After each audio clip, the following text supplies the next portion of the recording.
Thanks so much for having me. Appreciate it. And that was a little fun one to go and send right before we did all this. So that was great. One second here. Let me just get set up. All right. Can everybody see my screen okay? All good, thank you. Perfect. Well, thanks so much for having me here today. And hello, everybody out in the audience. Feel free to ask any questions out there. And obviously, you just saw a picture of my DeLorean that I just recently bought, so I thought it was a cool thing to do a little stunt with Ed there. And I'm actually in the process of converting the whole machine to a Back to the Future machine. So I got this one out of California. It's only got 5,700 miles on it. And so a nice little project to do with my kids, kind of on the side. So obviously gonna have a flux capacitor and everything else. So that'll be great.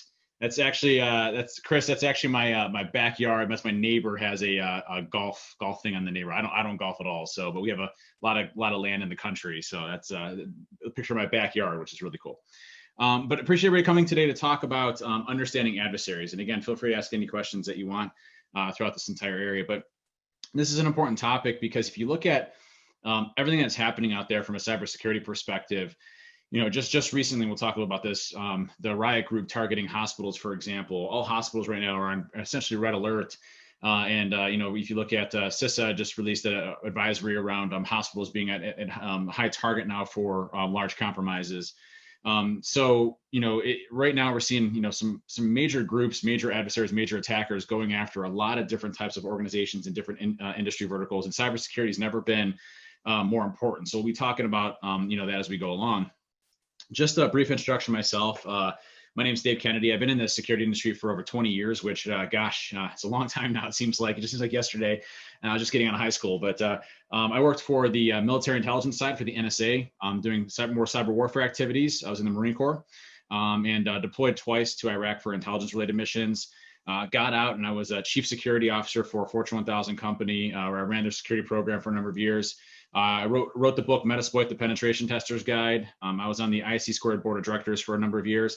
I've also authored a number of open source exploitation frameworks. A lot of the post-exploitation modules in Metasploit, I wrote some of the exploits there. Wrote Magic Unicorn, the pen testers framework, the social engineer toolkit. I'm very big on the coding and exploitation front and security research side. And so I've made my career kind of throughout both being technical and non-technical in a lot of areas, helping organizations get better. And just a few years ago, I started two companies called TrustedSec and Binary Defense, which we now have 350 employees worldwide, focusing on cybersecurity. And folks in Norway and the UK, pretty much all over the world. And we do work with helping companies get better with cybersecurity. So all I've known is cybersecurity, and all my entire career has been primarily focused on that. One little other tidbit of information: I've testified in front of Congress twice, and I also helped out with the TV show Mr. Robot.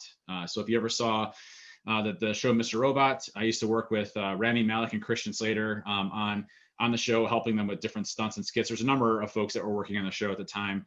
And so I got to help out with, simulated hacking and things like that. There's various episodes that I got to kind of provide input in or show screens of hacking. They didn't really know what they're doing at all in hacking your computers.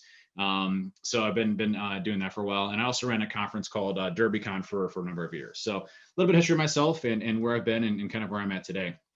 And obviously the DeLorean. I also play a lot of video games as well. So big into gaming right now. I play Destiny and Hunt Showdown, which are my two favorite games to kind of play. But kicking things off here, it's important to note that when you look at technology in itself and in organizations, technology has produced a substantial amount of complexity that we have to deal with day in and day out in cybersecurity. And what I mean by that is, if you look at most of the data breaches, and we'll talk about what we're seeing from China and a few other adversaries out there today. But what's interesting to note is that most of the attacks that we see today are still relatively basic types of attacks against organizations. What I mean by that is they're usually vulnerabilities that have been identified 6 months or older. There are systems that the company didn't know existed. They're going through social engineering and targeting individuals. Relatively low sophistication methods still for going after organizations and compromising them. And what's difficult in a lot of corporations and enterprises, especially from a cybersecurity perspective, is getting a handle around who the threats are. Who are the adversaries that want access to our data or to target us? Is it opportunistic? Is it intellectual property? Are you in the small 1 percentile of being targeted by nation states? What's your demographics when it comes to that, and what are the capabilities of the adversaries, and what are we really trying to protect against? And most companies really struggle with that. Most companies don't understand, hey, it's more than just a firewall or buying a specific product. We'll talk about that as we go along. It's more so about building your security program up and understanding what the offense is doing so that you can build a better defense as you go along. And when you look at cybersecurity today, vulnerability management is a great example of that. Pretty much every organization that we go into, I've never seen a perfect vulnerability management program. There's always exposures, there's always vulnerabilities, and there's reasons for that. We have legacy systems. It's very difficult to hit specific operational types of things that are critical to the business. There's a number of reasons why vulnerabilities exist in our infrastructure. Systems we didn't know even exist in the first place, new systems that come online, new technology that gets purchased. There's a whole bunch of different reasons, right? And so when you look at that, technology moves at a rapid rate, and we're still trying to play catch up in many times on the cybersecurity front. And what's changed from 10 years ago to today that's really important to understand, that the fundamental concept of this whole talk today is that we need to focus less on the exploitability of something, and I'll explain that in a second, and more so on what happens when an attacker is successful. And when you look at what we did 10 years ago, a good example is 10 years ago, I'd go on a penetration test, and in a penetration test, we'd find, let's just say 20 exposures, 20 vulnerabilities that would allow us to eventually get domain admin and get access to all the systems out there and eventually take over the entire organization with full access to the company. And they would never see us, they would never detect us. And penetration testing originally was more considered to be covert. You wanted to test the incident response group. You wanted to go in and see if they can actually identify, and no one ever did. And so we'd go in, we just, completely destroy an entire organization, walk out high-fiving. And what would happen is they would get a report, and that report then would be digested in a way that was looking at the 20 vulnerabilities. So you'd say, okay, well, we have this vulnerability and this vulnerability and this, we have a SQL injection here, we have a buffer overflow here. And the company would then go and address those 20 vulnerabilities. And then next year, you go in and find 20 different vulnerabilities. And it was a cyclical effect where organizations really didn't get better at defending against attacks. And they still had some pretty substantial risk when it came to how attackers go after them. What's changed now, and what's really important to understand now, is that when you look at preventative mechanisms in an enterprise, that takes time. That's kind of your strategy, right? My strategy is to continuously improve and bolster my defenses so that attackers can't have access to my infrastructure. But again, that takes time. Think about agile workflow. Agile workflow is something that security has always hated because it doesn't follow the waterfall mentality that we're all used to, where security gets a certain time to actually assess an application that's about to go into production. You fix all the issues and defects prior to going into a production instance, and then that application then gets promoted into production. Agile is just YOLO coding all the time with some consistency. But we had to kind of wrap our heads around agile development and say, okay, well, here's how we incorporate security checks into there. And it's going to be more automation testing and then follow up afterwards. In security, we don't follow the same types of practices. We're still very slow to respond. And that goes consistently for almost every organization. You look at new techniques that come out. I don't know of a company right now that when a new technique comes out, within a day or two, they have a new detection built on for them. And this is an important concept to understand, is that we have to focus less on the actual preventative mechanisms. Granted, still try to focus on them, long term, but focus more on what happens after an attack is successful. And when you look at case by case by case by case, most of these breaches that you see happening on the news, Universal Health Systems is a great example. Shut down all of their hospitals. They couldn't even take in patients. Emergency rooms shut down. Garmin paid 10 million plus just recently to recover from ransom. Their IT infrastructure and their programs aren't designed to understand what happens after an attack is successful, after a user clicks on something, after they exploit a specific web application. They have access to a system, and then from there, they spread out like wildfire to all the other systems that are out there from a post-exploitation perspective. So we as an industry have to focus on how do we identify attackers earlier and earlier in the stages around initial access, privilege escalation, persistence, lateral movement, post-exploitation scenarios, and get better at understanding those techniques and building the defensive mechanisms around that so that our programs can withstand those in the future.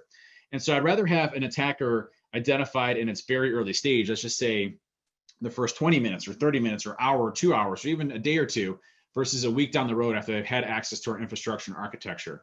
The latest ransomware that happened for one of the hospitals that we were investigating took 5 hours between initial compromise to encrypting their entire infrastructure. 5 hours is not a lot of time to be able to respond.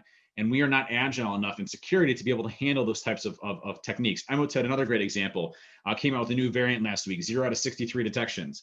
So we have to focus on what happens when they're successful, how do we respond to them, and get better at detecting. Now, if you look at the current state of security today, most organizations struggle with complex techniques, let alone basics. Let's just take an example of this. Of if you look at remote code or remote command execution functionality within most organizations from an exploitability perspective, typically you look at things like binaries and executables. Okay, those are still predominantly out there a lot, but not as much. Then you look at PowerShell exploitation. Just a quick history lesson on PowerShell. I gave the very first ever PowerShell security talk with a good friend of mine, Josh Kelly, at DEF CON. I think it was like 13 or 14. And it was when PowerShell was first coming out. And this is, I don't know, 10, 12 years ago. And Microsoft, I was the chief security officer at Diebold, and Microsoft came in and had explained to us that they were going to be they're developing a new programming language for Windows that was going to be installed and everything. And they gave us early access beta access to it prior to it ever being released. I'm like, wow, this is really cool. This is going to be a whole new area of attack. So I ended up doing a talk on it called PowerShell exploitation. And during that period of time, I said, PowerShell is going to be one of the most attacked surfaces out there today. And when you look at PowerShell and where it's gone to, it absolutely is one of the most attacked surfaces out there. And what's interesting is Jeff Snover, the guy that actually wrote PowerShell, considers me the father of PowerShell security. He's the father of PowerShell. I'm the father of PowerShell security, I guess, because I jump-started and kick-started the PowerShell security movement within the industry and within Microsoft itself. And from there, Lee Holmes came in and did some amazing stuff with constrained language mode and PowerShell version 6 and above, and just all the other stuff that they added in PowerShell, script lock logging, and really the architect behind a lot of that. And so Lee did a great job. But with PowerShell, that's a whole other attack surface that a lot of organizations don't have good visibility into. Then you start getting into some of the other attack surfaces around what we call living off the land.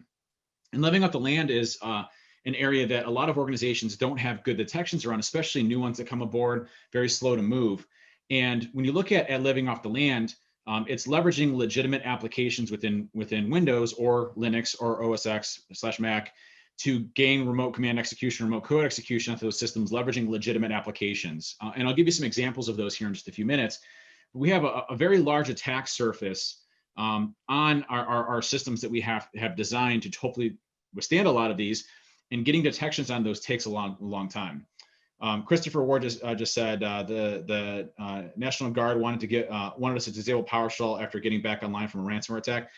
There's something to be said about disabling PowerShell. If you can, the question to ask yourself is, does everybody in your organization need access to PowerShell? Does Bob in sales? Does Mary in IT?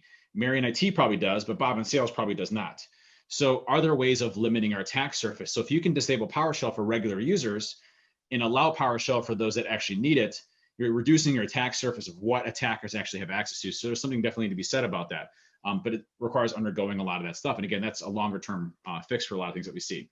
But when you look at what we're dealing with today, we're still 100% a signature driven industry. And what I mean by that is there's a lot of marketing buzz out there around machine learning, artificial intelligence, all of these different UABA stuff that's going out there. It's still signature based detection. And what I mean by that is if you manipulate or modify an attack in any way, shape, or form, you're typically getting around most of the detections out there today. We do it all the time from a red teaming perspective. We go into organizations that have every single EDR and advanced protection product you can possibly imagine out there, and it's trivial for us to circumvent and get around those pieces of technology.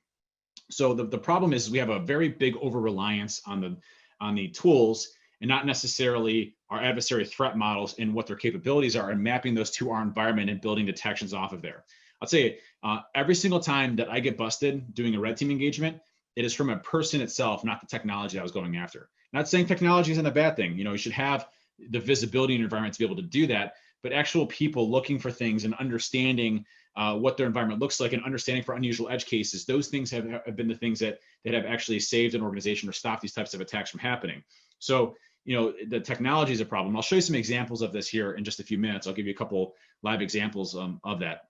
But reliance on automatic detection, unfortunately, is not going to cut it. And if you look at these groups and these actors, especially even from just a crimeware perspective, from organized crime, ransomware changes their techniques frequently. We luckily just recently over at Binary Defense, we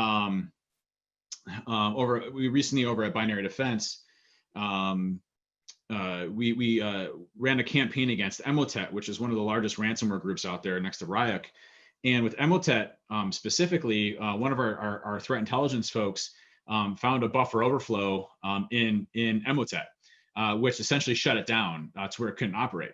So we actually went under NDA for a lot of the different security companies, and over the past 6 months, we worked with them in building defenses against Emotet and literally shut down Emotet for a 6-month period alone because we found a 0-day inside of there. So we worked with all the different security researchers and security companies out there to disseminate that under NDA. And eventually Emotet found out about it, and then they rewrote their tools, but we shut them down for about 6 months, which was really cool. But those tools that were specifically designed to identify Emotet and things of that effect don't detect those variants or changes. They're literally trivial for us to get around. It doesn't matter what the name of the product is. We get around them all because it's not the tool, it's how it's being leveraged in your environment and how you advance that and mature that over time. And that makes a big difference. I'm a huge fan of application control or application whitelisting. Baselining your environment, looking for deviations, building controls to prevent things, stopping things like PowerShell, for example, stopping things like, living off the land, baselining your configuration management for your systems, and then from there responding back to it. Again, we'll get into some of that as we go along. But again, focusing on not just the initial exploitation method, but understanding how the attacks happen afterwards. And that's the most important piece I can relay to you, is that your program should be designed to ingest fast data to your environment to build detections that are direct threats to you.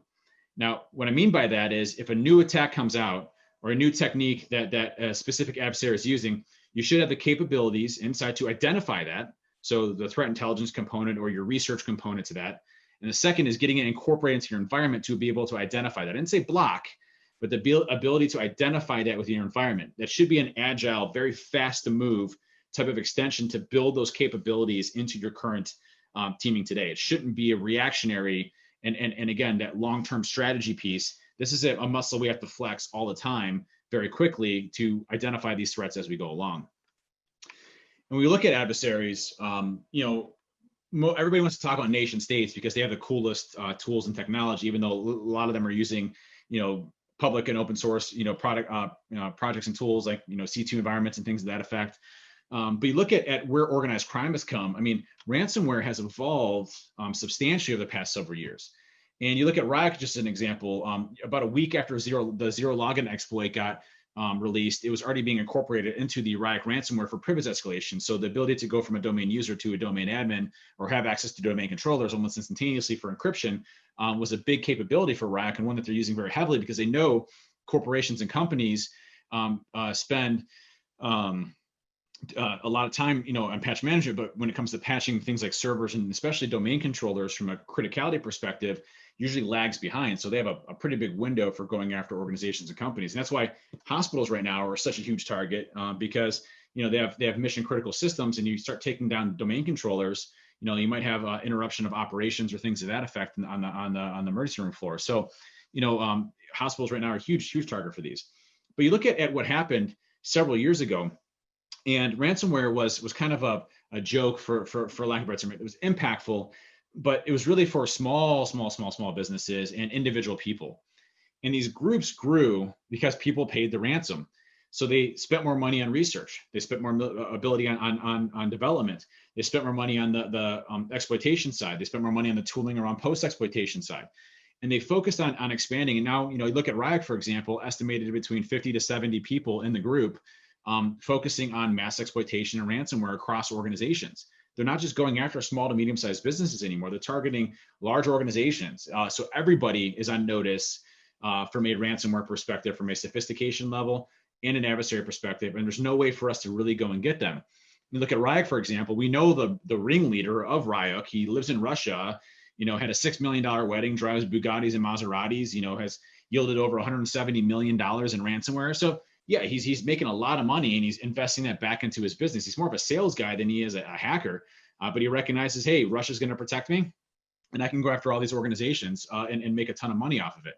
So ransomware has expanded substantially over the past years. And that's where a lot of the threats right now face, because when they go after a company, they're not just targeting an individual system. They're not focusing on automation or just scanning for documents and things like that.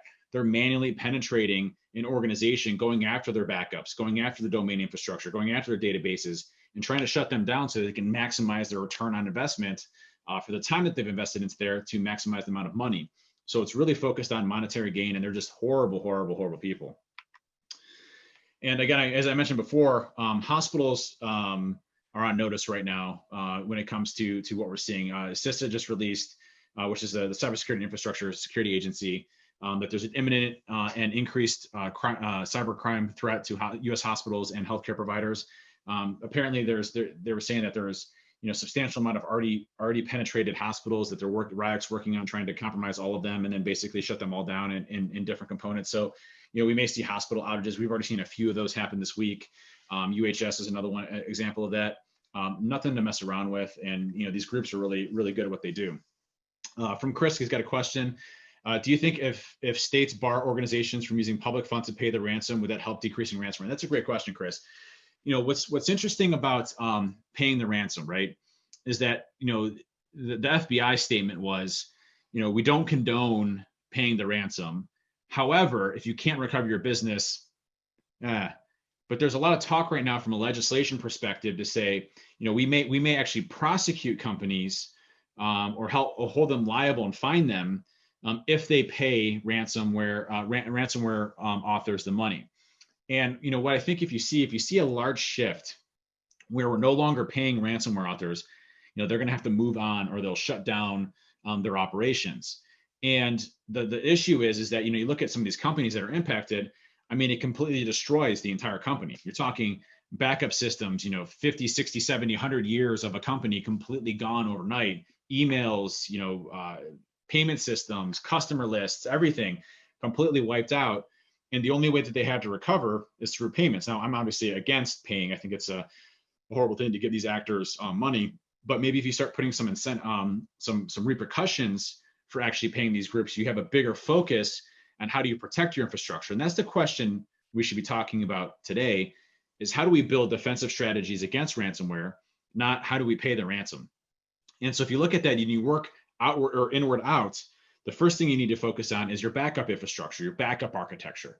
How do we protect our backups so that they can't be hit by ransomware and we can recover from a disaster recovery perspective? That's number one. And then from there, you start working on the rest of the defenses.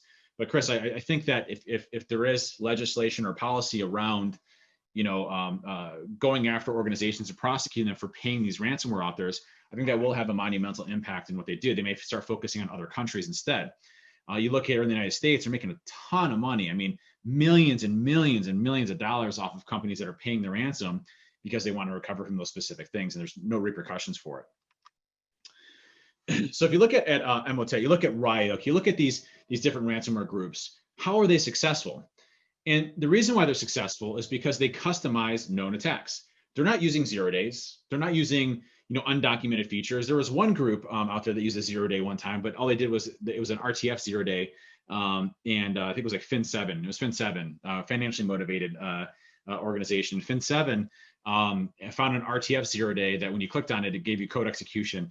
And all they did was download a binary and execute. So they didn't even really take advantage of the 0 day. But most of these organizations aren't using 0 days. They're customizing their attacks to get around your detections because you rely so heavily on products that they know what those products do. So they write ways to get around them. They have all the tools to go and test them on before they deploy them to your environment.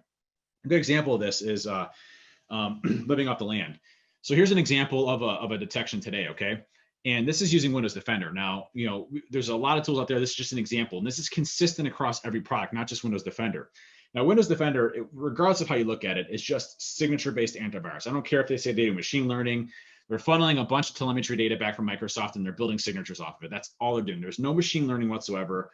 They may apply data analytics to their backend telemetry data, but Windows Defender itself is just a signature-based, literally signature-based detection.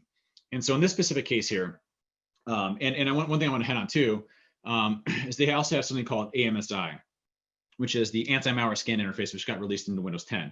AMSI is completely broke in every retrospect and is not a effective way to test code on a Windows system. It is riddled with holes. There's 1,000 different ways to get around AMSI. And what AMSI is that it's a DLL that gets injected into your process space. So for example, let's just say I run a PowerShell command.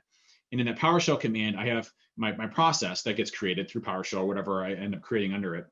And in that process memory space, a DLL will be attached to that process, and there'll be a hook in there for what's AMSI.DLL. And there's typically two function types. There's what's called AMSI scan string and AMSI scan buffer. And what will happen is when PowerShell goes to execute, it'll first send it to usually AMSI scan string, and it'll say, does this string match anything from an AMSI provider from a virus perspective? And so the AMSI providers, in this case, going to be Windows Defender, and Windows Defender will come back and say, nope, we don't see anything, or yep, it has a virus, shut it down. And so then, the process gets shut down or terminated based on the AMSI provider. The problem with AMSI is that when you do AMSI.DLL, is it's running under a user context. So you can, write code. There's 1,000 examples online, but there's one-liners that completely disable AMSI. It patches the memory space so that it can't scan in the first place. Completely shut it down. But it doesn't even require that. Just, I'll show you an example here in just a second, a live demo or a pre-recorded video demo that I did of how easy it is to get around just AMSI without even having to worry about patching its memory space in the first place. But AMSI is severely broken, as is any type of signature-based antivirus, including Windows Defender. But you look at this, and this is an example of using a living off the land. And living off the land, we're going to call this specific application under the System32 directory called regsvr32. And in here, there's it's going out and downloading a file. So regsvr has what we call file download capabilities, but it also has the ability to execute code. So this is what we would call file download and execute functionality within a living off the land. And in this specific case, regsvr32 is going out to my attacker IP address. It's downloading a text file, which is actually what we call a scriptlet object. And we're going to parse it with the scriptlet object DLL, which is then going to execute that code as a scriptlet object.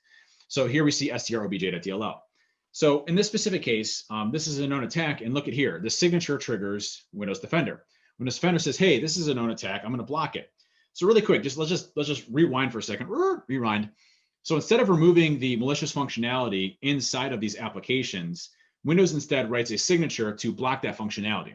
So that gives you an idea around the attack surface that you really have inside of Windows itself. There's a lot of things out there that you can do, and just manipulating this just a little bit completely gets around Windows Defender. So let's get around it.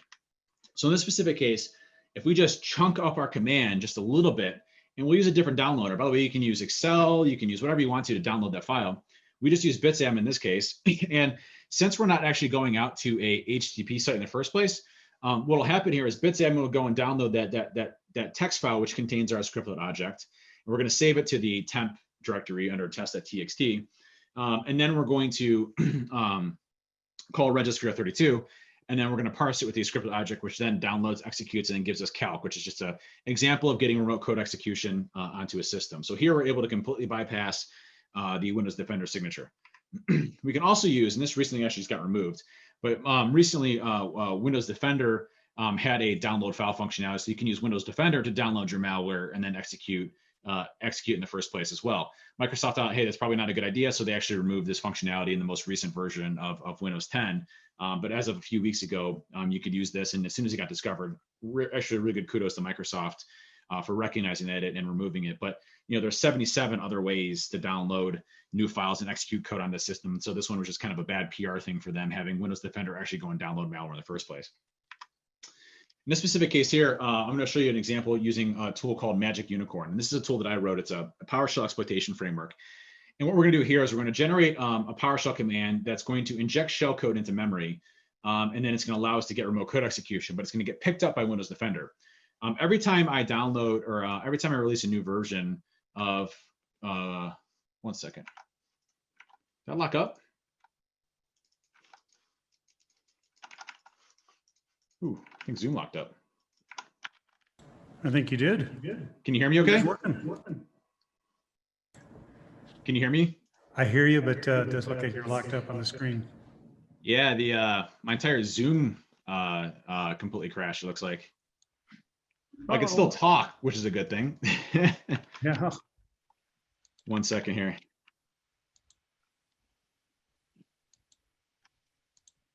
I will be back in 2 seconds. I'm just going to restart this really fast, and then I'll be back. I apologize. My whole Zoom instance locked up. Thanks, You're back. Dave.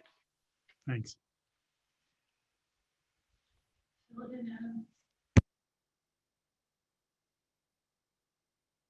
Hey, Greg, I think that's a great question about a true anomaly detection system on the market.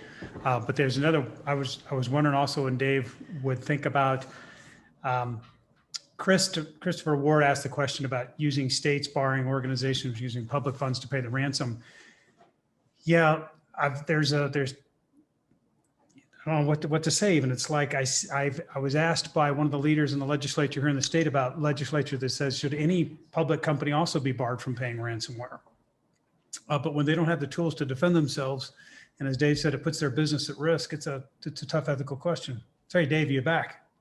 I'm back. I'm just getting all set up. I'm using my phone at the moment Oh my goodness. as my computer boots. But no, you're absolutely right. It's a big dilemma on the whole ransomware front on whether or not you pay or you don't. We at Trusted Sec, we get not customers, but people that call all the time. They're like, hey, we just want you to facilitate the payment of the ransom, and paying back. We're like, yeah, we're not really into that. You might want to go somewhere else because we're not trying to support all the different groups out there. But these companies, it's for them to recover. It's a challenging thing because they're completely taken back by what the attackers are doing. Yeah. Just booting up now. But basically in the demo that you'll see here in just a second, we can fly through it. I can explain it. Yeah, you might want to slow down just a little bit. You are super smart, and some of the rest of us are struggling to keep up. Yeah, no problem.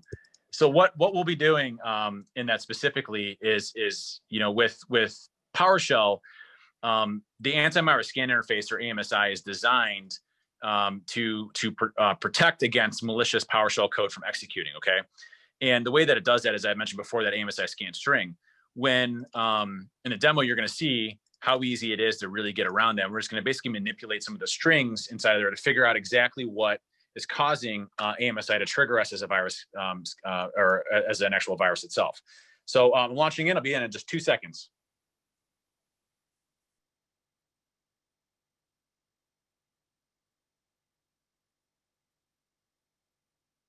All right. That's the first time that has ever happened to me before. My entire, it was crazy. My entire Mac was completely locked up, couldn't switch screens or anything else. And literally caused the whole thing to go down there. So I appreciate everybody's accommodation there for being patient. And we're back in action.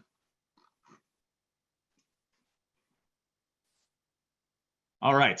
Can everybody see that okay? Oh, good. Thanks, Dave. Good. All right. So we'll go ahead and play this again, and we'll skip forward a little bit. And what we're going to do is just generate some code that allows us to compromise PowerShell. Okay, so this is going to be what we call, remote code execution. And so when we do that, we're first going to decode this really fast, which is going to be our PowerShell command that we're going to execute in the PowerShell interpreter. And you'll see the code here just come through in just a second. We're just decoding it through base64 decoding. And when we decode this, we'll see our code here.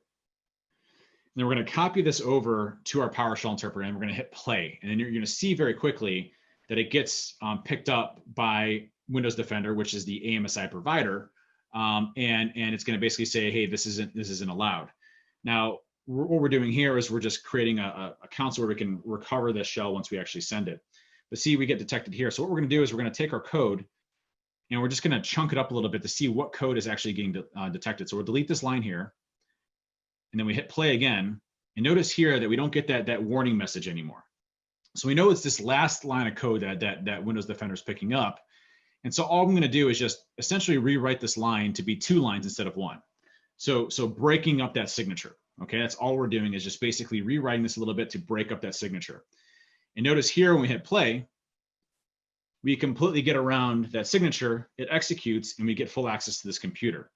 So the detections that are written are very rudimentary in many cases and very easy to get around. And that goes for pretty much any product that's out there in general. It's just one of those things that again, very easy to go through and get around. And the reason for that is a lot of companies, again, have the over-reliance on technology. And when you look at just some of the exposures that have come out, recently, like the Citrix one, for example, over 50,000 devices were vulnerable to attack, even 2 weeks after the patch had occurred. So a lot of these things are basic types of things that we should be focusing on from a design perspective, but we don't have the ability to ingest that so quickly to be able to find it.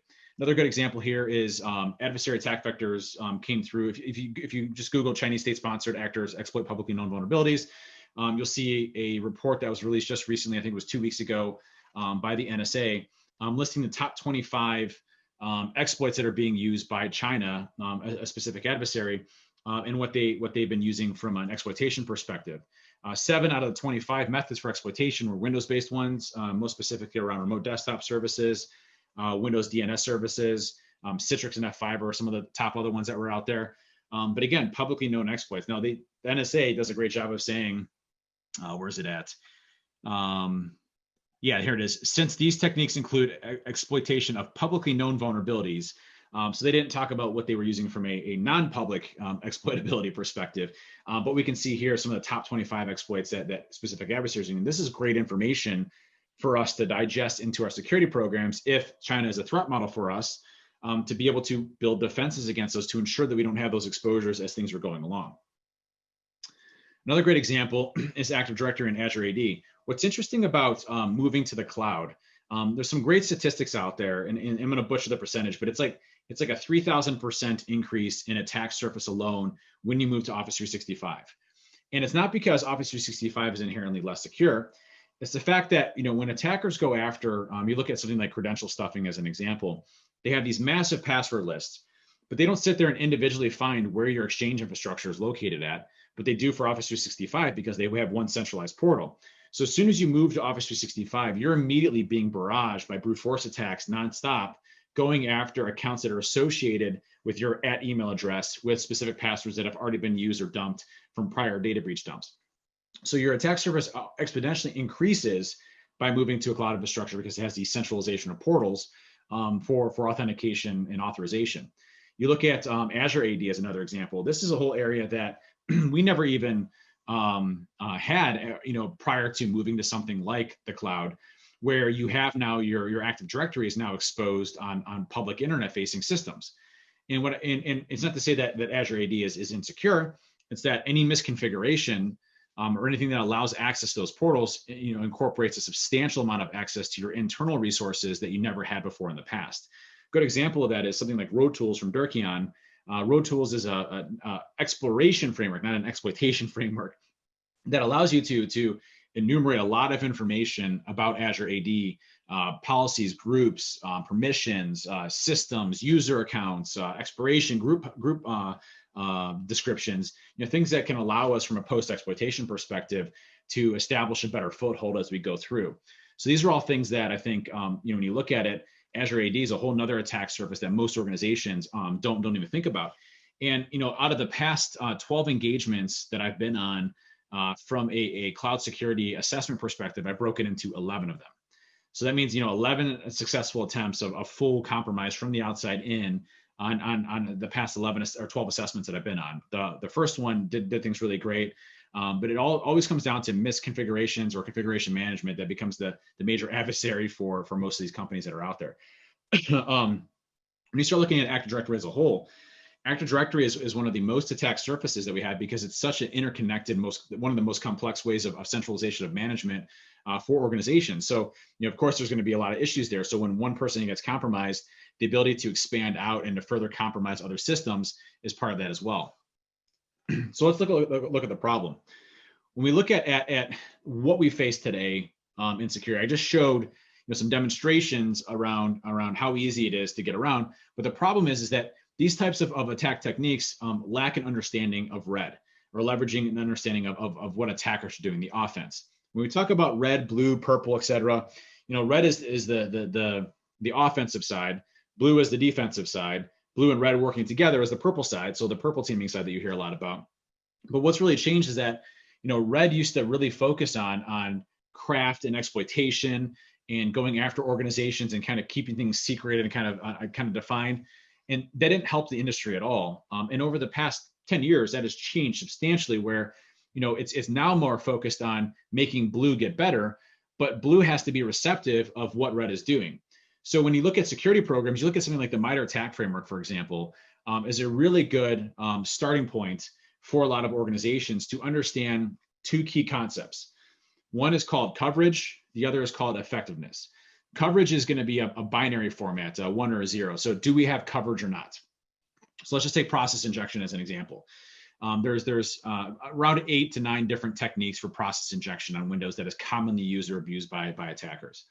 So we may have coverage where maybe we detect 3 of the 8 different techniques that are used for process injection, but it's only a 4 out of a 10 from an effectiveness perspective. So you can kind of start to map out how well you're doing against all of these different techniques that are out there. Sorry, that was Siri going on. So these types of techniques that go on within your environment, you can start to map these to understand what adversaries are doing. And so when we start talking about mapping to red, if you look at something like the MITRE ATT&CK framework, you can say, okay, well, here's my 10 adversaries that are in play within my industry vertical based on what they've done before in the past. Out of those 10 adversaries, can I map the capabilities and techniques and procedures to these specific adversary groups? And can I focus on building defenses against them in my organization based on prior knowledge or understanding around threat intelligence or what MITRE's put out, et cetera? You start to build what your defensive capabilities are within your organization. And that's one thing that we've sorely lacked in this industry. And it all comes down to a priority problem. Our whole goal is, security is complex. Working with the business, every single business group within our organization is a tough thing. We literally touch every aspect around our company when it comes to technology. And until security is looked at as more of a business risk and it's prioritized appropriately, our strategy doesn't really kick off on full cylinders. But we still can focus very heavily on detection very quickly, even when those things aren't in place. So while we're still trying to fix the corporate dilemma of business politics and everything else that's happening within an organization, we can still focus on visibility and identification to reduce the amount of time attackers have out there. And it really comes down to understanding your offense and defense. I'm from Cleveland, Ohio. Our Browns have more than 1 win, which is incredible this year. I think we have 5 wins, which is unusual for us to go through. So I had to put the Browns in there as a celebratory. Otherwise, I wouldn't. But understanding your offense is really how you build a better defense in any organization. And the prioritization has to be around that. And there's a difference between what we call adversary simulation and adversary emulation. It's really important to understand these two concepts. Most organizations try to do adversary simulation when the security program really is not designed to handle that. It's still at a very immature basic state. And so what happens is that everybody talks about, well, hey, I want a red team. I want a red team. I want a red team. Like, okay, well, what's your program look like? Do you already have monitoring detection capabilities? How far advanced are you? What's your coverage and effectiveness look like? Well, we don't have any of that. Well, you shouldn't be going through a red team simulation. You should be doing more of an emulation, which is more assume breach. We already have access to your computer.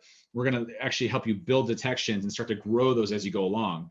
Getting better on the detection side of the house and building your capabilities, going through those exercises is more important than trying to simulate an actual attacker in your environment. And that's a mind shift that we have to go around through in the security industry, because a lot of us really don't focus on building detections. We focus more on what's the sexy thing that hackers are doing to get around our defenses. So really important to understand those concepts. And it's really about understanding the capabilities of your adversaries and building detections to go and do it, right? That's really where a lot of this comes into play is understanding what your adversaries are doing, building your detections off of those adversaries, and then continuously having a mechanism or a muscle that gets flexed when a new thing comes out, whether it's threat intelligence or a direct threat towards your organization or a new researcher comes out with something, the ability to move fast, agile-wise, to be able to get those into your organization and help prioritize.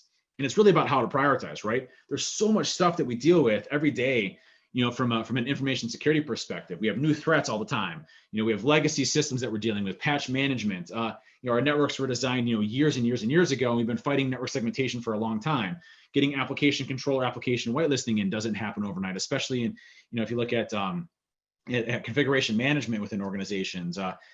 All of these things are complexities that take time to implement in our organization. We should still focus on getting to those types of desired states in our security programs. But we should know that while that's happening and while we're going to continuously improve our security program, we have to be able to move very quickly to address some of those key concerns around our program. how do we reduce the time? How do we respond much more effectively? How do we reduce the amount of dwell time an attacker has in our environment? Look at some of these breakout cycles. You're talking, 30 minutes, an hour, 5 hours, one day. That's not a lot of time to respond to these specific threats that are out there, especially when you look at ransomware, breakout time frames. It's crazy. CrowdStrike did a thing last year on dwell times and attackers, and you look at Russia, and Russia is like a breakout time frame from once they actually got access to a system, it was a matter of minutes to hours. Whereas you look at ransomware out there, they're more like the 8 to 9 hour mark. So their times are shrinking down. Our time to respond is shrinking down. We have to be able to design and build infrastructure that can withstand those types of attacks and breaches, especially from a work from home perspective. Now we're dealing with that. All of these things now are complexities that we have to figure out, which will take time. But again, can we identify those, shut them down as it happens? I don't care if Bob in sales gets compromised. It sucks.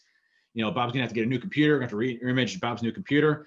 But Bob's computer in the grand scheme of your entire organization means nothing. It's not going to be an entire downfall of an entire organization where they're completely shutting down your entire operation. So can we identify when they get onto Bob's machine? Can we shut them down in some way, shape, or form? Some of the basics that really make a big difference when it comes to your program and how attackers work. Simple things like blocking unsigned executables and user profile directories. So blocking non-code signed executables in user profile directories. A lot of times we'll see attackers using, like a Excel document with macros, or going to a website, then having them go to a legitimate website, which then download the malware to get around your content filtering, and then they'll go and download executables. Just blocking unsigned executables in user profile directories has a big impact on execution. PowerShell constrained language mode is a feature that you have built into PowerShell that locks PowerShell down substantially, that doesn't allow a lot of the code execution functionality that you saw in my previous demo, as well as other things like PowerShell Empire and things to that effect that leverage PowerShell stagers as an attack surface. Disallowing regular users from PowerShell access in the first place can be a big deal. Leveraging PowerShell version 6 and above. Huge fan of application controls. So if you can use device and or credential guard to protect your credentials from exfiltration, as well as device guard to protect from an application control perspective. You saw the previous example around leveraging living off the land.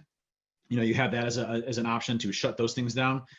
Incorporating things like ETW. This is less preventative, more detective, but I'm a huge fan of Sysmon. And if you're not familiar with Sysmon, it's a free tool for Mark Rusanovich's team for Microsoft. And we actually, Trusted Tech has kind of the official, non-official Microsoft Bible for Sysmon. It's on our website. Mark Rusanovich references it because Microsoft doesn't do great documentation. So we wrote all the documentation up for Sysmon. But it's a great resource. And I'll tell you, from a threat hunting perspective, if all I have access to is Sysmon logs, I am golden. I love Sysmon. I can spend all my time getting endpoint logs and looking through Sysmon logs, because you look at two of the key areas there that you have within Sysmon. You have process creation and you have command line auditing, which are in command line processes with command line parameters that are captured. And you can capture around 90% of the MITRE attack framework directly with just those two specific detection criteria put in place. It's a treasure trove of information. So hugely recommend Sysmon. Hardening and testing your Active Directory environment, continuously going through those exercises. And just things like enabling your Windows firewall internally will stop lateral movement. When you look at how lateral movement occurs, it's usually, you compromise one workstation, you move to the next workstation, move to the next workstation until you get data that allows you to bridge over to the server environment. And then from there, you move across the system. So if you don't have access to lower level protocols like SMB, even RDP, things to that effect, can make things much more difficult for attackers to get access to the rest of your infrastructure. From a detection standpoint, visibility first. This includes your cloud infrastructure. You have to have endpoint logs in this time of day. It's so important to have endpoint logs. If you don't have endpoint logs, you're missing out on so much information from what's actually out there. And threat hunting can really help reduce a lot of that going through your data, looking for edge cases, understanding what's actually happening out there. All key things that can help from a detection standpoint. But again, I have to emphasize, you have to have endpoint logs. One of the blogs down below, we mapped 10 of the MITRE attack techniques to common adversaries across the board. So ones that shared the similar type of capabilities. So there's a good blog post on that of what you can kind of start first on the detection side to get better on. But really, focusing on ongoing exercises will make your program substantially better as you go through and get along. Closing up, and I'll be happy to open it up for some questions with folks. When you look at everything that I presented today, the concept to take away from it is that we're always going to be fighting security. We're always not security. We are security. We're always going to be fighting technology, and technology is always going to move faster than us. It's just how it works. There's always going to be new security exposures, new exploits, new 0 days, new zero login type of exploits, new Citrix type of exploits that are come out. Those are going to continuously happen, and we're never going to be at a perfect state because humans are developing this. Human code has errors in it. Human researchers are finding new ways of exploiting things all the time. So we're always going to have the battle around how do we make our program better. And that should always be happening. You should always be looking at how your organization works, how your organization continues to progress, how your organization can build a better strategy. But at the same time, we need something that can move super fast and nimble, essentially a tiger team that can absolutely handle and ingest threat intelligence data, new things that are happening out there, so we can ensure that we can respond effectively to an actual incident that occurs. So to me, threat hunting is one of the best ways of capturing that because it's so proactive. You're basically assuming that you have a data breach, you're going to have a data breach, and you're going through and looking for that what we call the long tail. So you have all your high commodity stuff, but as you start getting down to some of the unusual activity over here and then in the lower part of the tail, you can start to look for unusual indicators of compromises within your environment and identifying things that are additional log sources that you may not have visibility into. One of the biggest things that I see a lot of organizations run into from a monitoring and detection perspective is that their security operations center just stays stagnant the entire time. And it just stays there, consistently. You have the same detections that you had before in the past, and it just stays the same way. Whereas when you're focusing on new indicators or new attacks that are coming out, you're continuously building new detections. It allows your security operations center to be much more effective and stay up to date with things that are happening out there. So it's really important to understand that focusing on the latter part of what happens when the initial exploitation occurs, the initial access component, and the phases after that, and building detections for that can really make you substantially stronger when it comes to the types of attacks that we're seeing out there, and respond much more effectively to the dwell time. I'll make sure these slides get released to everybody too. There's some great resource sections here about how to conduct, kind of like a emulation type of thing in your own environment, and go through those exercises. Even if you're doing it once a month or once a quarter, that's way better than anything else. Sit down for a day and run through some specific attacks, build some detections in your environment, and then move on. Keep going through and prioritizing those and getting those knocked out as much as you can. That makes a big difference in what we're seeing today in your overall security program. With that, I'll be happy to answer any questions out there. And I don't know if Adam, you want to kick off some too? Dave, thank you so much. Greg asked the question there about, is there a true anomaly detection system on the market? How would you respond to that one? I would say no. When we talk about anomaly detection, if you look at what Bro got converted to, name's escaping right now. I still call it Bro. When you look at network detection, you're looking for unusual behavior as a component. When you're looking at behavior from specific areas, there's nothing out there that is like, hey, we're going to look for specific anomalies based off of specific attacks that are happening.